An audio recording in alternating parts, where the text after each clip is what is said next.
সুব্রীতিস ব্লগের আরও একটা ভিডিওতে তোমাদের সবাইকে জানাই অনেক অনেক স্বাগত। তোমরা সবাই কেমন আছো? আমি তো খুব ভালো আছি, আশা করি তোমরাও খুব ভালো আছো। তো আরও একটা নতুন ভিডিওতে তোমাদের সবাইকে অনেক অনেক স্বাগত। বৃষ্টির তো শেষ নেই, সবের শেষ আছে, কিন্তু বৃষ্টির শেষ হচ্ছে না। তো বৃষ্টি কদিন ধরে লেগেই আছে, তার মধ্যে চলছিল ঘর ঝাড়ার পালায়। আসলে এটা মহালয়ার আগেকারই ভিডিও। ওই যে লেট না হলে তো আমার দেওয়া আবার হয় না, এই এডিট করতে করতে দিন শেষ হয়ে যায়, তারপর ভয়েস ওভার সব কিছু মিলিয়ে মিশে একাকার। তারপর তো বাড়িতে প্রচণ্ড পরিমাণে কাজের চাপ, সামনে যেহেতু পুজো, তার জন্য ঘর বাড়ি ঝাড়া পোছা তো চলছে। তো সেই কাজে আজকে লেগে পড়েছি দুজনা মিলে। আর এই দেখো, এটা দেখেছো, এটা হচ্ছে শুভর 1 বছর বার্থডের। 1 বছর বলতে আমি দিয়েছিলাম কোনো এক বছর, মনে পড়ছে না কত সালে দিয়েছিলাম, আমি বানিয়ে দিয়েছিলাম নিজে হাতে। একদিন পারলে শেয়ার করব, অনেক সুন্দর করে বানিয়েছিলাম। তো অনেকগুলো এরকম গিফট আছে, তোমরা যদি চাও অবশ্যই তোমাদের সঙ্গে একদিন শেয়ার করব। আর এইদিকে বরমশাই আমি মিলে লেগে পড়েছি। আর এই দেখো একটা পোর্ট্রেট, এটা হচ্ছে কি আমিই করেছিলাম। তো সেগুলোকে সবগুলো ঝেড়ে ঝেড়ে এক এক করে দেওয়ালে টানানো। আর ঘরটা না পুরোপুরি মানে এদিক থেকে ওদিক করেছি। বিছানার মানে আমাদের খাটটা ছিল এইদিকে, সেটাকে ওইদিকে নিয়ে যাওয়া হয়েছে পুরোপুরি। ভাবলাম যে একটু মাঝে মাঝে দেখবে নতুনত্ব হলে বেশ ভালো লাগে, একরকম একটা আনা মানে একঘেয়ে হয়ে যায়। তার জন্য ভাবলাম চলো এরকম করা যায়। তার থেকেও একটা বড় কারণ, মানে আমরা দুজনা দুদিকে কাজে বসতাম, তার জন্য ভাবলাম যে তাহলে এই একটা মানে এক জায়গাতেই দুটো টেবিল নিয়ে আসা হোক, দিয়ে দুজনে একসঙ্গে কাজে বসা যাবে। তার জন্য এক জায়গাতেই সব টেবিল নিয়ে একদম সেট করা হবে আর কি। পুজো আসলে পরে এটা বেশ একটা বড় সড়ো মানে ঝামেলা বলতে পারো, যে ঘর পরিষ্কার করতে হবে, সমস্ত কিছু বের করা, তারপর হচ্ছে ভাদ্র মাসের সময় বা জামা কাপড় রোদ্রে দেওয়া, তারপরে বাড়ি একটুখানি এদিক ওদিক হলে সব কিছু পরিষ্কার করে ধোয়া মোছা কাচা কুচা অনেক কিছু থাকে, সেইগুলো আর কি পুজো আসলে পরে এগুলো পুরো লেগেই থাকে।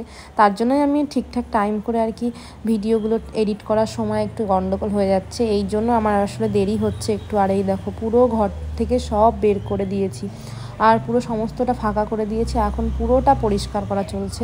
তো দেখতেই পাচ্ছ কতটা ঝামেলা। আর এইদিকে আমার বরমশাই তো অনেক কাজ করছে, তাকে দেখে একটু মায়া লাগছে। তার মধ্যে তোমাদের সঙ্গে একটু নিয়ে আসলাম ওয়েদারটা দেখাতে। আর ওয়েদারটা দেখেছো কেমন? ওয়েদারটা পুরো মেঘলা মেঘলা, সবসময় মেঘলা মেঘলা, আর তো ভালো লাগছে না। তারপরে দেখো আমার বাইরে পুরো ভরে গেছে, ঘরে যে এত জিনিসপত্র ছিল সেটা দেখে বোঝাই যায় না। পুরো বাইরে একদম সেটা একটু দেখাচ্ছিলাম যে এত জিনিসপত্র সব মানে ঘর একদম হয়ে গেছে। তারপর তো রাত্রেবেলা ঘর তো পুরো সেটিং, দেখো ঘরটা পুরো উলট পালট হয়ে গেছে। তো কোনো একদিন দেখাবো মানে কেমন করে কি করেছি আর কেমন ছিল, যদি পারি অবশ্যই। কিন্তু আজকে আর তেমন করে নেওয়া হয়নি প্রথমে। আর এই দেখো এইদিকে বরমশাইকে বলছিলাম যে একটু বাজারে যাব, একটু পয়সা টয়সা দাও, পুজোর কেনাকাটা, জামা কাপড় কিনলে হবে, জামা কাপড় পরে তো আরও কিছু কেনাকাটা আছে নাকি, মেয়েদের তো কেনাকাটার শেষ নেই, একের পর এক লেগেই থাকে, সেটাই আর কি চাইছিলাম। আর বিকালে আসবে বিকালে বলতে রাত হয়ে গেছে, রাতে আসার কথা হচ্ছে আমার 2 বান্ধবী, তাদের সঙ্গে একটু বাজারে যাব, তার জন্যই আর কি টাকা মাকা চাইছিলাম। দেখো সে আমার সঙ্গে গল্প করছে আর কেমন যেন টাকার কথাটা ইগনোর করে যাচ্ছে। আর দেখো টাকায় চেয়েছি আর মুখটা শুকিয়ে গেছে, আহারে। যাই হোক, সে কথা কোনো মতে এইটি করে টোরে এবার বাজারে যাওয়ার পালা। কিন্তু বড় মশাইয়ের সঙ্গে একটু আবদার তো সেটা করতেই হয় সবসময়ের জন্য, আর সেটাই করছিলাম। আর তারপর বললো ঠিক আছে দেবো, এই যে হাসিটা আনেছি, ঠিক আছে চলো তাহলে। আর তারপরে সন্ধ্যাবেলা বললাম না 2 বান্ধবী আসবে, তো তাদের জন্য কি করা যায় তাই ভেবে একটু চিড়ে মাখা করলাম। চিড়ে মাখা আমার তো বেশ ভালো লাগে, এইভাবে চিড়ে মাখাটা আমি করি। আর তোমাদের সঙ্গে এইভাবে চিড়ে মাখাটা আমি কী করে করি সেটার ভিডিও একটা শেয়ার করবো। আমি ভিডিওটা করেছি, কিন্তু সেটা শর্টসে পোস্ট করবো, তোমরা অবশ্যই দেখো। আর এই দেখো বেরিয়ে পড়েছি সন্ধ্যাবেলায় আমরা 3 মূর্তি 3 জনা মিলে আর কি বাজারে টুকিটাকি আর কি জিনিস কেনাকাটা আছে। এই যে স্টেশনারি, এখন তো জামা কেনা হয়ে গেছে, জামা কাপড়, তার সঙ্গে কি পরবো, কি জুয়েলারি যাবে, কি ম্যাচিং করতে হবে, তো সেই জন্য আর কি আমরা বাজারে যাচ্ছি। তো 3 জনা মিলে, আর দেখো 3 জনা মিলে এক জায়গায় হলে যা আনন্দ হয়, বন্ধু বান্ধবীদের সঙ্গে মানে আলাদাই ব্যাপার থাকে একটা।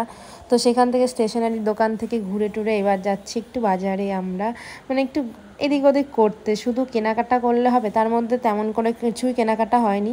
আর এই দেখো এইদিকে আর একটা দোকানেও চলে এসেছি, এসে আমরা আর কি মানে দেখতে এসেছি, আমরা কিছু কিনতে আসিনি, বসে বসে দেখছি আর সব জিনিসের দাম জিজ্ঞাসা করে বেড়াচ্ছি। আর কি করব, গরিব মানুষ। যাই হোক, এই দোকানের জিনিসগুলো খুব সুন্দর সুন্দর, সেগুলোই আর কি দেখছিলাম, বেশ ভালোও লাগছিল।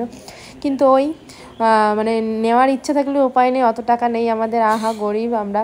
তো আমরা দেখছিলাম পাদেলটা নিয়েও আর কি দাঁড়িয়ে দাঁড়িয়ে দেখছিল, তাই আমরা বসে বসে এদিকে মজা করছিলাম তার সঙ্গে। তো বেশ কাটলো। এবার সেখান থেকে প্ল্যান চলছিল যে আমরা কোথাও একটা যাব, কি আর করব, আমাদের তো আর এই কেনার সামর্থ্য নেই, চলো তাহলে আমরা কিছু একটা খেয়েই আসি। তো সেই বলে সেখান থেকে তাড়াতাড়ি করে বেরিয়ে এসে আমি চলে এসেছি, বিশালাই লজ্জা পেয়ে গেছে। আর পায়েলকে দেখাবো আগে। আর আমরা মানে আমরা লেডিস, আমাদের তো তেমন কোনো পয়সা করি নেই, এই গরিব মানুষ যা খেতে পারি আর কি সেটাই আমরা খেতে চলে এসেছি। আর ক্যামেরাও ধরতে পারি না গাইস। এই যে পাতঞ্জলি দিশা আর এই যে আর এখন আমরা পকোড়া মেঘা আমরা খাই। আর দেখো পকোড়াটা কাছে পিঠে একটা ছোটোখাটো রেস্টুরেন্ট বলা ভুল, একটা হোটেল কাম রেস্টুরেন্ট ছোট। তো সেখানে এসে আমরা একটা করে চিকেন পকোড়া খেয়ে নিলাম 3 জনা মিলে। তো এই দেখো ছোটোখাটো যে ঘোরাঘুরি ওইগুলো বেশ ভালোই লাগে দেখবে হট করে হলে। আর তার থেকে বড় কথা হচ্ছে বান্ধবীদের সঙ্গে হলে বেশি ভালো হয়।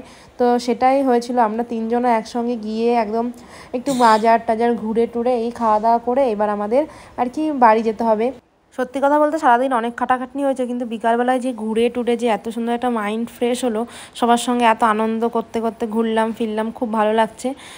তো এবার তো ভিডিওটাও শেষ করার পালা। তো ভিডিওটা কেমন লাগলো অবশ্যই জানিও। যারা ফেসবুক থেকে দেখছো অবশ্যই পেজটি ফলো করে পাশে থেকো, আর যারা ইউটিউব থেকে দেখছো অবশ্যই চ্যানেলটি সাবস্ক্রাইব করে পাশে থেকো। চলো ভিডিওটা এখানেই শেষ করছি, টাটা।